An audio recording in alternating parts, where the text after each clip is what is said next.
Então, prezados cursistas, sejam bem-vindos, bem-vindas à nossa videoaula de filosofia. Hoje nós vamos tratar sobre o gosto como um fato social e a questão do juízo de gosto. Veja, como se dá essa questão do gosto como um fato social? Primeiro, precisamos perceber que fatos sociais são imposições que uma determinada sociedade faz aos indivíduos que os obrigam a seguir.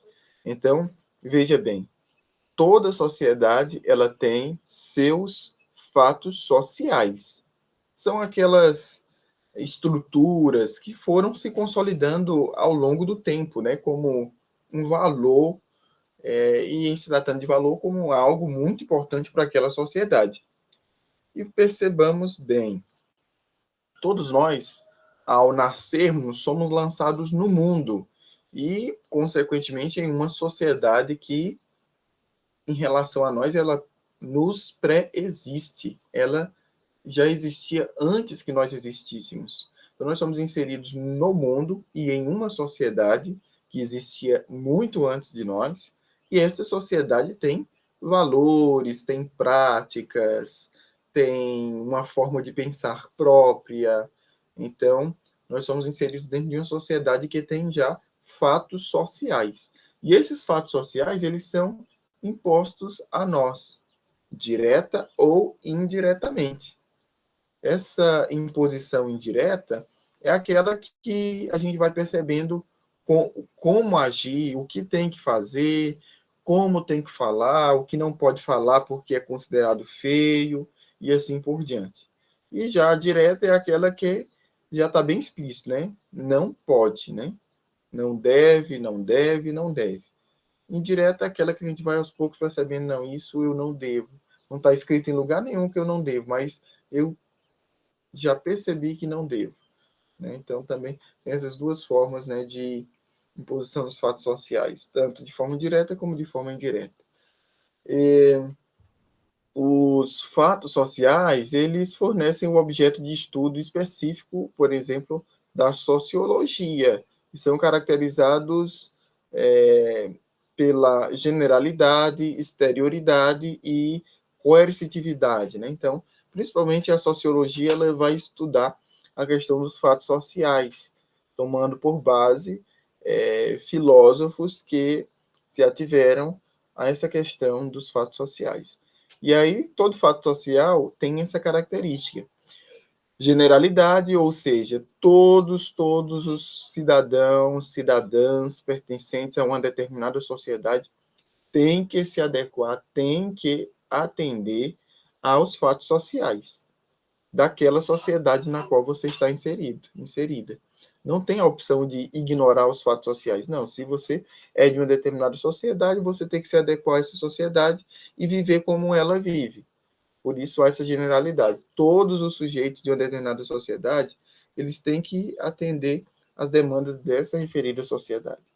Também os fatos sociais, eles são externos. Por isso, em alguns momentos, alguns cidadãos questionam alguns fatos sociais, porque os fatos sociais, eles são externos, são propostas que vêm de fora. Você não nasce já com esses fatos sociais, aquilo que é considerado valor em uma sociedade. Você já não nasce trazendo. Você aprende a partir do momento em que convive em um determinado grupo social. E há uma coercitividade, ou seja, a opção mais prática é você atender aos fatos sociais da sociedade na qual você está inserido, inserida. O que significa isso? Você até tem a opção de não acompanhar os fatos sociais daquela parte social, né, na qual você está inserido. Você tem a opção de não acompanhar. No entanto, há uma coerção, ou seja, há como uma espécie de castigo quando você desobedece às regras do jogo de uma determinada sociedade da qual você faz parte, certo? Então, você tem a liberdade de agir, seguir o grupo social no qual você está inserido ou não. No entanto, a desobediência, destoar um pouco da música que toca nessa sociedade na qual você está inserido, pode levar a alguma coerção, a uma espécie de pequenos castigos, né? Ou grandes punições mesmo. O gosto é um exemplo de fato social, né? O gosto é um exemplo de construção social, de tal modo que cada sociedade tem a sua própria construção social. Daí que aquilo que é considerado belo, algo digno de gosto em uma determinada sociedade, em outra sociedade pode não ser, porque é uma construção social de uma determinada sociedade, né, de uma sociedade particular, e que pode não necessariamente ter relação com esse gosto social, essa construção social de uma outra sociedade, certo? Então, a criação do gosto, ela ocorre a partir de hábitos, de valores e atitudes que são comumente aceitos.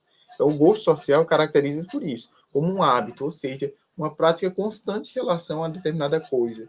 E trata-se de um valor, de uma atitude que são comumente aceitos, né? É uma questão geral. As exceções, né? Aqueles poucos que se negam a acompanhar, podem, na verdade, sofrer sanções, sofrer algumas pequenas punições por não acompanhar o grupo, certo? Veja uma questão interessante. Nós, brasileiros, moramos no país mais cristão do mundo.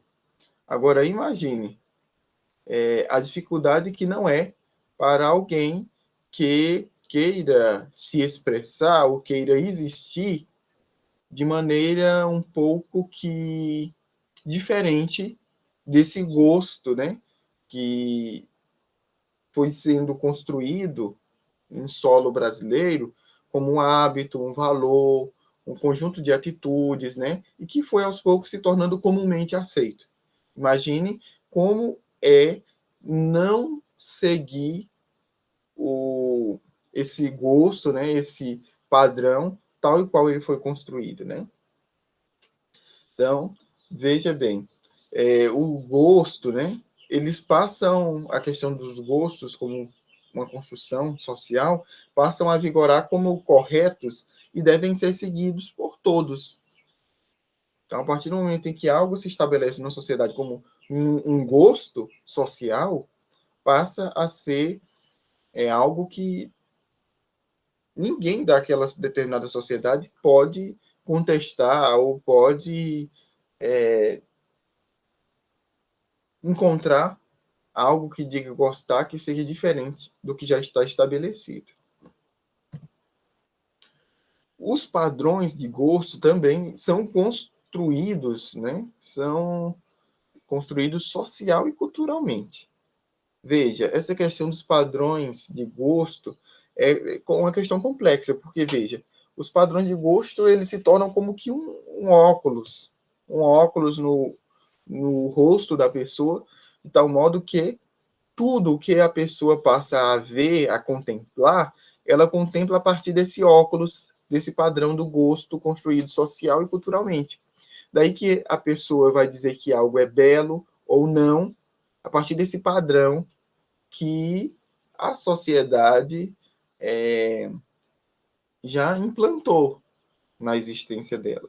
Então vai dizer, eu gosto disso, ou não gosto. No final das contas, gosta ou não gosta, por uma escolha própria, ou porque esse seu gostar ou não gostar está relacionado à maneira como você foi construído socialmente, né? O gosto, ele muda conforme a época. O gosto não é uma questão constante, né? Eterna. Significa que alguém tem um determinado gosto em relação a alguma coisa agora, até o final desse ano 2020, e ela vai continuar gostando disso, apreciando isso pela vida inteira. Pode acontecer, mas o gosto, de forma geral, ele é mutável. Não é algo eterno, fixo e permanente, certo? A moda, por exemplo, a moda pode voltar de tempos em tempos.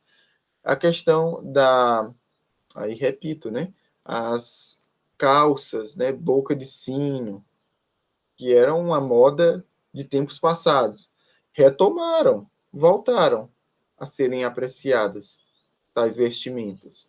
As saias de cintura alta não é uma moda contemporânea, mas tornou-se novamente contemporânea, porque é cíclica, né? A questão da moda, por exemplo, é uma representação de gosto cíclico, ou seja, que vai e volta. Então, determinados padrões de uma cultura podem ser resgatados também em outras épocas. Por isso, algumas práticas, né?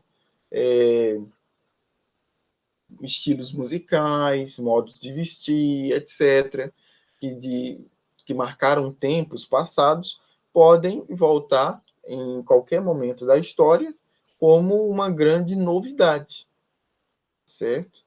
Porque aquilo que já foi objeto do gosto em um determinado tempo pode voltar novamente, pode vir a ser outra vez.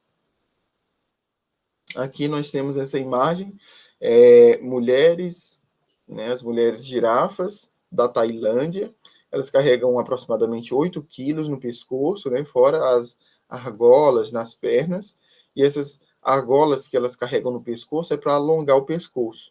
Quanto mais o pescoço alongado, né, mais são consideradas belas, né, mais são consideradas mulheres belas na região da Tailândia.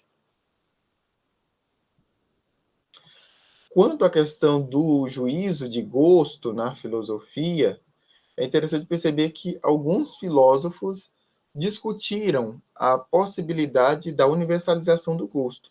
Então, o juízo de gosto é especificamente a abordagem que alguns filósofos fizeram sobre como se dá o gosto dentro de uma determinada sociedade. E o gosto é algo universalizável, é algo universal, porque o certo é que todo mundo tem algo que gosta, né? Todo mundo gosta de alguma coisa. Então, pelo menos, aí já se percebe que há algo universal, né? É o fato de que todo ser humano gosta de alguma coisa. Mas a questão é que esses filósofos que se ativeram a essa questão da universalização do gosto, eles não fizeram uma reflexão no sentido de impor um padrão de gosto para a sociedade de que faziam parte. Quando se fala, né, universalização do gosto, não era no sentido de que eles queriam encontrar algo e levar a sociedade inteira a gostar da mesma coisa, não. Mas que a sociedade pudesse refletir sobre os seus gostos e a perceber que nós temos muitas diferenças de gosto e precisamos respeitar essas diferenças, mas nós temos algo em comum, universalmente, em relação ao gosto.